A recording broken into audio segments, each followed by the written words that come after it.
தமிழ்நாடு வணிகர் சங்கங்களின் பேரவை சார்பில் மத்திய மாநில அரசை கண்டித்து சென்னை ராஜரத்னம் ஸ்டேடியம் அருகே கண்டன ஆர்ப்பாட்டம் நடைபெற்றது. ஆர்ப்பாட்டத்திற்கு தமிழ்நாடு வணிகர் சங்கங்களின் பேரவைத் தலைவர் சவுந்தரராஜன் தலைமை தாங்கினார். மாநில பொதுச் செயலாளர் வே மிஸ்மர் காந்தன் வில்லையன், பொருளாளர் ராயல் எஸ் பீர் முகமது ஆகியோர் கண்டன உரையாற்றினர். இந்த ஆர்ப்பாட்டத்தில் மின் கட்டண உயர்வினை ரத்து செய்ய வேண்டும், அத்தியாவசிய உணவுப் பொருட்களுக்கு ஜிஎஸ்டி வரியை ரத்து செய்ய வேண்டும் போன்ற மத்திய மாநில அரசுக்கு 16 அம்ச கோரிக்கைகளை வலியுறுத்தினர். ஜிஎஸ்டி வரி 5% வரி, 12% இவைகளை தவிர்த்து மற்ற உயர்வான வரி விகிதங்களை ரத்து செய்ய வேண்டும் உள்ளிட்ட பல்வேறு கோரிக்கைகளை வலியுறுத்தி கோஷங்கள் எழுப்பப்பட்டன. இதில் மாநில மாவட்ட நிர்வாகிகள் ஏராளமானோர் கலந்து கொண்டனர். தமிழ்நாடு வணிகர் சங்கங்களின் பேரவை சார்பாக வணக்கத்தை தெரிவித்துக் கொள்கிறோம். நண்பர்களே, இன்று மத்திய மாநில அரசுகளின் பல்வேறு வணிகர்களின் ஆதாரத்தை அளிக்கக்கூடிய செயல்களை கண்டித்து ஆர்ப்பாட்டம் நடத்தி கொண்டிருக்கிறோம். உதாரணமாக, தமிழக அரசு மின் கட்டணத்தை அநியாயமாக உயர்த்தி இருக்கிறார்கள். சுமார் 4000 ரூபாய் கட்டிய வணிகர்கள், சிறு குறு தொழில் செய்பவர்கள் இன்று 7500 ரூபாய் கட்டக்கூடிய அளவுக்கு மின்சார கட்டணம் உயர்ந்திருக்கிறது. அதேபோல் தமிழக அரசு தேர்தல் அறிக்கையிலே கூறியபடி மாதம் ஒரு முறை மின் கணக்கீட்டை எடுக்க வேண்டும் என்று வலியுறுத்துகிறோம். அதே போல் ஜிஎஸ்டி, தமிழ்நாட்டில் ஜிஎஸ்டி ரோவிங்ஸ் கோட் என்ற பெயரில் ஆங்காங்கே வாகனங்களை நிறுத்தி வணிகர்களின் சரக்குகளை ஏதாவது ஒரு காரணம் காட்டி பணம் பறிக்க வேண்டும் என்ற ஒரே நோக்கத்திற்காக ஆங்காங்கே தடுத்து வைத்து பணம் பறிக்கிறார்கள். அதில் சில அதிகாரிகள் சுய லாபத்தோடும் நடந்து கொள்கிறார்கள். ஒரு சரக்கு வாகனத்தை பிடித்தால் அவர்கள் சொல்லும் காரணம், நீங்கள் பர்ச்சேஸ் செய்த பில்லில், கொள்முதல் செய்த பில்லில் பிரச்சனை இருக்கிறது என்று கூறுகிறார்கள். உங்களிடம் ஏற்கனவே இன்டெலிஜென்ஸ் செக்ஷன் இருக்கிறது. அப்படி அந்த பில்லில் பிரச்சனை என்றால் அந்த கம்பெனியில் போய் நீங்கள் சோதனை செய்யலாம். அதை விடுத்து வாகனங்களை பிடித்து பணம் பறிப்பதிலேயே குறியாக இருக்கிறார்கள். அதே போல ஜிஎஸ்டி கணக்குகளில் மிஸ்மேட்சிங், நடந்து முடிந்த நிதியாண்டில் மிஸ்மேட்சிங் என்ற பெயரில் நீங்கள் இந்த கணக்கு இவ்வளவு ரூபாய் கட்ட வேண்டும் என்று வணிகர்களிடம் எந்த விதமான அறிவிப்பும் செய்யாமல் ஜிஎஸ்டி போர்ட்டலில் பதிவிட்டு வைத்துவிட்டு அதற்குரிய நாள் கடந்ததும் 200 மடங்கு அபராதம், வட்டி என்று போட்டு ஒரு 15000 ரூபாய் கட்டணும்னா ஒரு 1.25 லட்சம் ரூபாயில் கொண்டு விடுறாங்க. இதெல்லாம் தனிப்பட்ட முறையில் இமெயில் அனுப்பலாம், தொலைபேசியில் கூப்பிட்டு சொல்லலாம். எந்த விதமான தகவலும் கொடுக்காமல் ஜிஎஸ்டி அதிகாரிகள், அதுவும் குறிப்பாக தமிழக ஜிஎஸ்டி அதிகாரிகள் இதை செய்து கொண்டிருக்கிறார்கள். இதை எங்கள் தமிழ்நாடு வணிகர் சங்கங்களின் பேரவை வன்மையாக கண்டிக்கிறது. அதேபோல் சென்னை மாநகர் சுற்றுப்பகுதிகளில் கடந்த ஒரு மாதமாக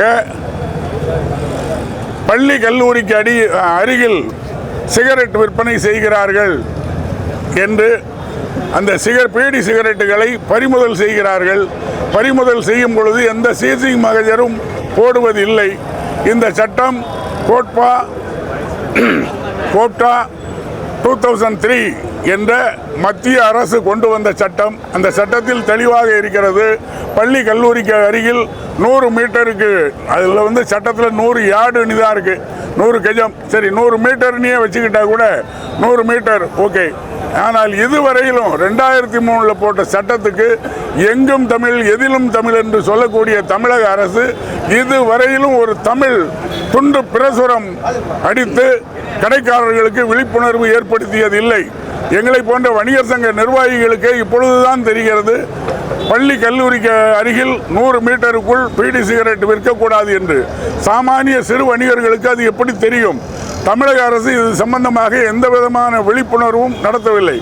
கடந்த 6ஆம் தேதி தலைமைச் செயலகத்தில் நடந்த கூட்டத்தில் நாங்கள் வலியுறுத்தினோம், நீங்கள் முதலில் ஒரு குழு அமையுங்கள், அதிலும் குறிப்பாக ஆனஸ்ராஜ் versus Kadayam inspector of police food safety officer அந்த வழக்கில் மதுரை ஹைகோர்ட் பெஞ்சு, சென்னை உயர்நீதிமன்ற மதுரை அமர்வு ஒரு தெளிவான நீதி வழங்கி இருக்கிறார்கள். அதில் ஒரு பள்ளியில் ஒரு ஆசிரியரும் ஒரு தன்னார்வலரும் சேர்ந்து மானிட்டரிங் கண்காணிக்க வேண்டும், வணிகர்களுக்கு விழிப்புணர்வு ஏற்படுத்த வேண்டும், 100 மீட்டர்களுக்குள் சிகரெட் விற்கக்கூடாது என்பதை முதலில் அவர்களுக்கு தெரிவிக்க வேண்டும், தகவல் கொடுக்க வேண்டும் என்று தெளிவாக இருக்கிறது.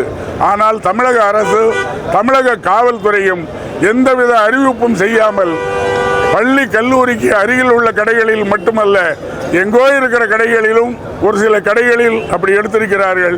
ஏன் அந்த வணிகரின் வீட்டில் கூட போய் சீஸ் பண்ணி இருக்கிறார்கள். இதையெல்லாம் எங்கள் தமிழ்நாடு வணிகர் சங்கங்களின் பேரவை வன்மையாக கண்டிக்கிறது. இந்த ஜிஎஸ்டி அதிகாரிகளின் போக்கை தமிழக அரசு உடனே நிறுத்த வேண்டும். அப்படி நிறுத்தவில்லை என்றால் கூடிய விரைவில் கிரீம் சாலையில் உள்ள ஜிஎஸ்டி அலுவலகம் முன்பு தமிழ்நாடு வணிகர் சங்கங்களின் பேரவை சார்பாக முற்றுகை போராட்டம் நடத்துவோம் என்பதை இந்த நேரத்தில் தெரிவித்துக் கொள்கிறேன். காவல்துறை அத்துமீறல்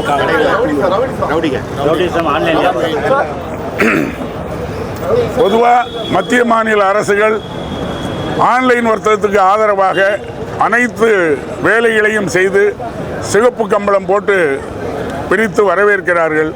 சிறு குறு வணிகர்களை அழிக்கும் விதமாக நடந்து கொண்டிருக்கிறது. அதிலும் சமீப காலமாக சென்னை, தமிழ்நாடு முழுவதுமே சமூக விரோதிகளின் அட்டகாசம் அதிகரித்திருக்கிறது. அதனால் இந்த ரவுடிகளை தமிழக காவல்துறை ஒடுக்கி சிறு குறு வணிகர்களுக்கு பாதுகாப்பு ஏற்படுத்தி தர வேண்டும் என்று கேட்டுக்கொள்கிறோம். வர வேண்டும். ஒரு தனி கடையை போட்டு ஆர்ப்பாட்டத்துக்கு கலந்துக்கிட்டாருன்னா இன்னைக்கு அவ்வளோ கடையை போட்டு எவ்வளோ கூட்டம் இருக்கும். ஆனால் யாருமே பண்ண போறதில்லை. அதான் ஒத்துமை இடம். அது யாருக்குன்னு ஆட்சியாளர்கள் நம்ம பிரித்து வச்சுட்டாங்க. வெள்ளையனுங்கிற ஒரே அமைப்பு ஒரு ஆர்ப்பாட்டம்னா 5000 பேர் கூடுனது. சிம்பிளா சென்னையில் ஆர்ப்பாட்டம் தலைவர் வெள்ளையன் அறிவிச்சால் 5000 பேர் கூடுவாங்க. அது ஆட்சியாளர் பிடிக்காம அதை உடைக்கிறதா சில குள்ள நீர் கூட்டம் பிச்சுட்டு போச்சு. இன்னைக்கு அதே மாதிரி 5 அமைப்பு ஆகிடுச்சு.